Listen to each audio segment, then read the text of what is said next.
শহীদ কারা? কোরআন আমাদেরকে জানিয়েছে আনা আমাল্লাহু আলাইহিম মিনান নাবিয়িন ও সিদ্দিকিন ওয়া শুহাদা ওয়াস সালিহিন।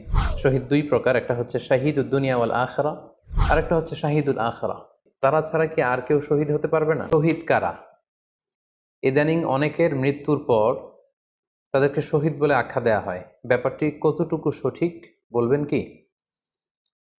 প্রিয় ভাই, রাসেলের উত্তরে আমরা বলতে চাই যে এ পৃথিবীতে আল্লাহর দ্বীনকে বাস্তবায়ন করতে যেয়ে অথবা বিজয়ী করতে যেয়ে কাফেরদের বিরুদ্ধে সশস্ত্র সংগ্রামে যে মুমিন ব্যক্তি নিহত হয় তাকে শহীদ বলে। আই রিপিট, আমি আবারও বলছি, আল্লাহর জমিনে এ পৃথিবীতে আল্লাহর দ্বীনকে বাস্তবায়ন করতে যেয়ে অথবা বিজয়ী করতে যেয়ে কাফেরদের বিরুদ্ধে সশস্ত্র সংগ্রামে যে মুমিন ব্যক্তি নিহত হয় তাকে শহীদ বলে। আই রিপিট, আমি আবারও বলছি, আল্লাহর জমিনে আল্লাহর দ্বীনকে বিজয়ী করতে যেয়ে